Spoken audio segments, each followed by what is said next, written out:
Today, I am joined by founder of the Dad Edge Alliance Mastermind. He's a podcaster, he is an event host, he's an author. Heck, even his kids are authors. Today, I'm joined by Mr. Larry Hagner. How you doing?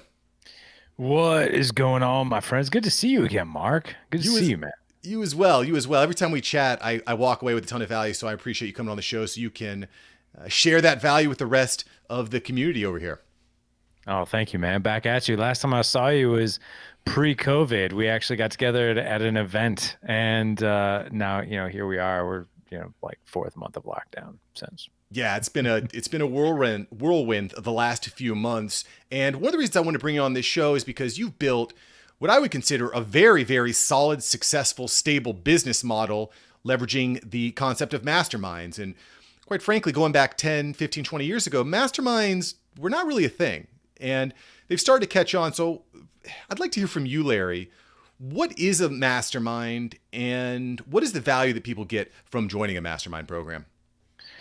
Yeah, I think masterminds weren't as well known as they are now because of the technology we have, the social media that we have, a lot of platforms that we have. Like they just weren't as well known. But if you actually go back, um, to our forefathers, Benjamin Franklin, Theodore Roosevelt, Abraham Lincoln, Dave Ramsey. I mean, I know there's a wide gap there, right? But like these. There have been masterminds for years, for over a century. And one thing that can be boiled down, that can really be, we can focus on here is that men who are operating at a high level are usually surrounded by other men who are operating at a high level. I heard a quote, actually, it was a couple of weeks ago, that if you hang out with chickens, you will peck at the ground and eat what's on the ground.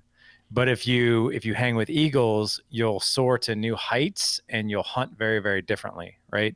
And being in a mastermind is no different. The whole point of a mastermind, to answer your question, is to elevate your group and to elevate your circle of friends. And the cool thing about a mastermind is usually there is a variety of different people in a mastermind from several different walks of life, several different experiences. Most of the time, they're people who are operating at a fairly decent high level, or they want to be, right? They're hungry to operate at a high level. We see masterminds a lot in business, so business masterminds. And the funny thing about it is, if any of your listeners are spiritual people and they're familiar with what a Bible study is, well, that's a spiritual mastermind, because a spiritual mastermind is it's a collected group of people who all share the exact same vision and purpose, and they all have a very common foundation. And in a Bible study, that common foundation is the Bible. It's the Word of God. It's living your life within. It's living a godly life, and the people that are doing the Bible study with you are going to hold you accountable to operating within that level. And it's the same thing. If you're hanging out with those people, you're doing life with those people, chances are you're going to operate within those realms. But that's pretty much what a mastermind is. Yeah, I think you hit the nail on the head there with a lot of different points, Larry, because you are the average of the five people you spend the most time with. Or if you're spending your life around chickens, you're going to be pecking at the ground, which I don't think anybody wants to be doing. And clearly when you're trying to build a business and you're kind of in this, for the people that are in their middle age of life, like it can feel very solo. You can also feel like you're on your own a lot of times. People can't empathize or understand you. So I can definitely see that value there. So I want to talk a little bit about what separates a great mastermind from an average or crappy mastermind, because quite frankly, I'm starting to see a lot of them pop up. And as someone who has well over 300 members in his mastermind going on strong and growing, what do you think separates the great from the average or mediocre? That's a really good question. So I think you have to ensure that you have the right people who are coming to do the mastermind. Number one. So a lot of people would probably think it's a lot of work, and it is, but it's a lot of joyous work to speak personally to every single man who wants to come and do life with us. I've had a business coach for a long time, and he's like, "Man, you got to scale that part. You can't be doing all the interviews." And I'm like, "Yeah, but I do." And and I have a hard time letting that go. And I think a lot of guys who jump in and get on a Zoom call, an interview before we decide that we're going to move forward with the mastermind, they're like, "Wow, I didn't expect to see you. I thought I'd see like one of your coaches." And I'm like, "No, I'm the one who does these. I enjoy doing these. And I feel that it's my responsibility that, we've got 405 members now, and it's my responsibility to make sure that we are bringing in the men that are humble, that are hungry, and have emotional intelligence. Those are my three requirements. And let me share with you the reason why. If you're allowing men in who are hungry, you're weeding out the men who are complacent, because complacency is contagious. There's a lot of men, unfortunately, there's a lot of people out there that are very comfortable just being comfortable, and they're not hungry to level up, or they've got excuses, or they just, it's just not for them. And I feel that that's really contagious. There's nothing wrong with that. There's nothing wrong with that at all. It's just that's not a spot where you're going to thrive in a mastermind. You're not going to inspire people either when you're doing that. The other thing too is humility. That's a big one. The humility aspect is like the absence of ego.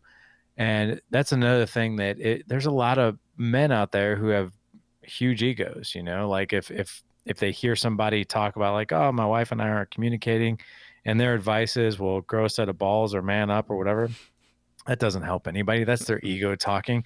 That's basically that man stating, hey, I don't have any advice for you. That's my advice. That's like going to the doctor and he tells you, hey, you need to go get healthy. Well, what does that even mean? It's like, oh, cholesterol, diet, exercise. No, just go get healthy. That doesn't help anybody. So humility. And then emotional intelligence is another one that's really, really big, because there's a lot of men in a mastermind or any mastermind. They're going to share some authentic things, some vulnerable things.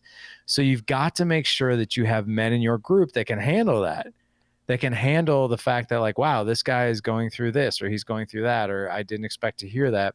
And you've got to have men who have high emotional intelligence that can handle that stuff. So I think that's one aspect, is making sure that you have the right men in there. The other thing that I'll share too is you've got to have a structure and an agenda and accountability. And again, we have all those things. So, when we get on these call teams, we now have 25 different call teams that we do per week. We have over 40 coaches that help us lead these call teams, and we don't wing anything, nothing. Like, we don't get on a call and be like, so what are we all talking about? Well, Got a plan. Got a plan. So every month we have a focus, we have an agenda. So like, for instance, in July and August, we're doing an 8-week series on marriage and communication. Every single week, these men will learn a skill and a tactic that they can actually go execute and go do that week. And they've got a tribe to hold them accountable. And speaking of accountability can kind of, it can be like flim flam, it can kind of go in and out depending on who's in your group. So we have a point man on every single call team. He's called the accountability commander. He also helps the team captain run the call teams, but he is in charge of accountability. So the one thing that I'll share with you though, too, is that there are two types of men who come and do our mastermind. There's the man who wants accountability and welcomes it and is like, hey, I need to be held accountable. And then there's the other man. It's like, please, for the love of God, don't hold me accountable to do anything. I just want to have better conversations, and I want to be surrounded by better men, and I want to learn a few things, but please don't breathe down my neck, forcing me to do stuff. And that's fine. We welcome that. So we tell men, if you want to be held accountable, raise your hand. We've got a point man on every team to do that. And if you don't, that's okay. That's all right. Yeah, it makes a lot of sense. And I mean, you broke down a ton of really valuable stuff there. And I think for someone that's just starting or just trying to create their own mastermind, it could be a little overwhelming. 400 people, all these different call nights, you got a plan, you got coaches. But at the end of the day, I'm with you there. If you're going to have a successful mastermind, you have to have the right people in there, right? Because iron sharpens iron and so on and so forth.